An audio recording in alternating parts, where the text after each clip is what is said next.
अस्सलाम वालेकुम। उम्मीद करता हूँ आप सब भाई खैरियत से होंगे। दोस्तों, जैसा कि आप जानते हैं कि मैं आप लोगों को अपने इस चैनल पे तीतर के मुतालिक मुफीद बातें बताता रहता हूँ। आज की वीडियो में मैं आप लोगों को तीतर के बच्चों की खुराकों के मुतालिक बताऊँगा। अक्सर जो मेरे दोस्त हैं वो खुराक के मुतालिक पूछ रहे होते हैं और कुछ दोस्त ऐसी खुराकों का इस्तेमाल कर रहे होते हैं जिनका आने वाले दिनों में नुकसान भी हो सकता है और इससे तीतर के बच्चों की सेहत ख़राब हो सकती है, फिर वो मरना शुरू हो जाते हैं। तो मैं आपको एक बहुत ही आज सादा सी खुराक बताऊंगा और देसी खुराक बताऊंगा। इसका कोई साइड इफ़ेक्ट भी नहीं है और इसके बाद इससे बच्चों की ना सिर्फ ग्रोथ अच्छी होती है बल्कि बच्चे की जो सेहत है वो भी बरकरार रहती है।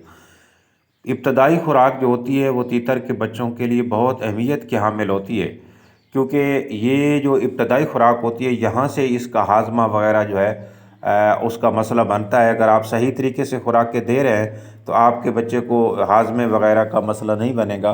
तो इसलिए आपने सही खुराकों का ही इस्तेमाल करना होता है, क्योंकि अगर आप गलत खुराक के इस्तेमाल करोगे या गलत टाइम पे खुराक दोगे या गलत तरीके से खुराक दोगे तो वो फिर तीतर के आपके जो बच्चे हैं वो ना सिर्फ उनकी ग्रोथ रुक जाएगी बल्कि वो फिर आहिस्ता आहिस्ता मरना भी शुरू हो जाते हैं। तो इसलिए आप दोस्त जो ये करते हैं ना, मसनूई खुराकें बनवा के डालते हैं, मसलन ये खाल वाले कीड़े, गोबर वाले कीड़े, इस तरह की चीज़ों से आप कोशिश किया करें कि परहेज़ किया करें और जो कुदरती चीज़ें होती हैं, जो कुदरती खुराकें हैं इनकी, उनको ही तरजीह दिया करें। क्योंकि अक्सर दोस्त ना सिर्फ अपना टाइम ज़ाया करते रहते हैं खाल वाले कीड़ों पे, बल्कि और टाइम ज़ाया करने के साथ साथ फिर जो बच्चे हैं बाज़ दफ़ा उनके लिए रिएक्शन भी पैदा हो जाता है। ये जो कीड़े हैं ये इनको नुकसान भी पहुंचाना शुरू कर देते हैं।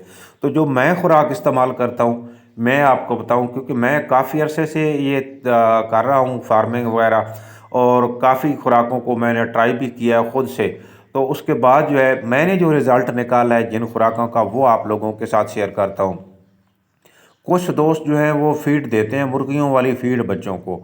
अच्छा, वो वैसे तो ठीक है, लेकिन उसका एक मसला ये है कि जब भी तीतर सारी उम्र उस तीतर को प्यास ज़्यादा लगती रहेगी। मैंने ये रिज़ल्ट निकाला है कि जो भी बच्चा बचपन में मुर्गियों वाली खुराक खाता रहा है उसको गर्मी अगर थोड़ी सी भी गर्मी ज़्यादा होगी तो उसकी मतलब बीमार भी हो सकता है, बल्कि वो गर्मी बहुत ज़्यादा महसूस करता है और पानी जो है उस वो बहुत ज़्यादा पीता है। उसके लिए कुदरती बात है, उसको पानी बहुत ज़्यादा चाहिए होता है। जब वो फीड खा रहा होता है उस वक्त भी उसको बहुत ज़्यादा पानी की ज़रूरत होती है, और बाद में भी जो बड़ा होता है। अभी मेरे पास काफ़ी तीतर पड़े हैं, तो जो भी तीतर फीड खाते रहे हैं शुरू में, वो दिन दिन में जितनी भी उनको बार पानी डालते रहो, बस थोड़े वक्फे के बाद फिर डालोगे तो ऐसा लगेगा कि उन्होंने पानी पिया ही नहीं है। तो इसलिए आप दोस्त जो है मसनूई जो तरीके जो अपना खुराकें हैं कोशिश किया करें, उनसे परहेज़ किया करें।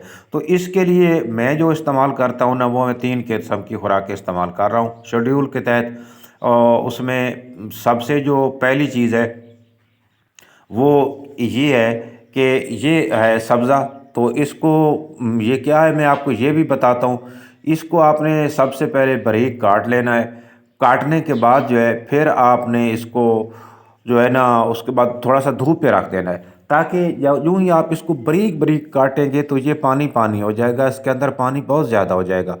थोड़ा सा आपने इसको कपड़े पे बखेर के रख देना है ताकि इसका जो फालतू पानी है वो ख़त्म हो जाए। उसके बाद आपने अपने तीतर के बच्चों को डालना है। इसको बच्चे बहुत शौक़ से खाते हैं और इसका साइड इफ़ेक्ट भी नहीं होता।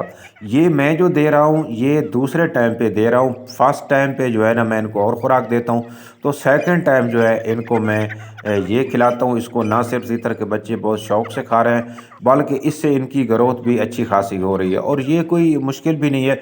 शुरू में मैंने बताया था आपको, जब सीज़न शुरू हुआ था कि ये चीज़ें आप अपने घर में या गमलों में जहाँ भी आपको जितनी भी जगह मिलती है उसमें आप काश्त कर दें, ताकि आपको ये घर का बना हुआ मिले। क्योंकि वैसे तो ये मिल जाता है शॉप से, बाज़ारों से मिल जाता है, लेकिन ये उस पे ये होता है कि हो सकता है उस पर स्प्रे किया हुआ اور اس کو کیمیکل لگے ہوئے ہوں تو وہ پھر اس کا سائیڈ افیکٹ ہو جاتا ہے۔ لیکن اگر آپ کے گھر کا ہوگا آپ کو تسلی ہوگی کہ اس پر کوئی سپرے وغیرہ نہیں کیا گیا اور اس پر کوئی بھی کیمیکل استعمال نہیں کیا گیا، تو وہ اس کا اور ہی مزہ ہے اور بہت بڑا فائدہ ہے۔ میں نے ابھی گھر پہ لگایا ہوا ہے اس کو، 2-3 قسم کے یہ سبزے میں نے لگائے ہوئے ہوں گے تیتروں کو، یہ میں کاٹ کاٹ کے باریک کر کے ان کو جو ہے نا وہ کھلاتا ہوں۔ تو اس میں 3-4 چیزیں آ جاتی ہیں۔ اس میں ایک تو یہ آپ جو دیکھ رہے ہیں یہ ہے لوسن، اور اس کے بعد ابھی موسم بھی بہت زبردست ہے، یہ اس کے کھلانے کا موسم ہے۔ لیکن یوں ہی سردیاں اپنا گرمیاں زیادہ آ جائیں گی تو پھر تھوڑا اس کی جو مقدار ہے آپ کو کام کرنا پڑے گی۔ لیکن ابھی جو جس طرح چل رہا ہے ٹھنڈا میٹھا موسم، نہ سردی ہے نہ گرمی ہے، تو اس میں یہ بہت ہی مفید ثابت ہو سکتا ہے۔ اس کے علاوہ آپ برسیم بھی استعمال کرا سکتے ہیں، اس کے بعد پالک بھی استعمال کرا سکتے ہیں۔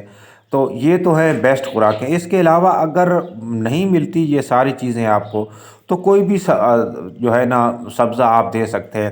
سبز دھنیا اگر زیادہ گرمی آ جاتی ہیں تو اس وقت آپ اس کو استعمال آپ نے زیادہ کرانا ہے۔ لیکن کوئی بھی سبزہ اس کو باریک باریک کاٹ کے آپ اپنے تیتروں کو دیں، لیکن بیسٹ جو ہے وہ برسیم، لوسن، پالک، یہ بیسٹ ہے۔ تو امید کرتا ہوں آپ کو ویڈیو پسند آئی ہوگی، اور کیونکہ لمبی ہو رہی ویڈیو تو آنے والی ویڈیو میں آپ لوگوں کو دوسری خوراکوں کے متعلق بھی بتاؤں گا۔ تو ملیں گے اگلی ویڈیو میں، اس وقت تک کے لیے اللہ حافظ۔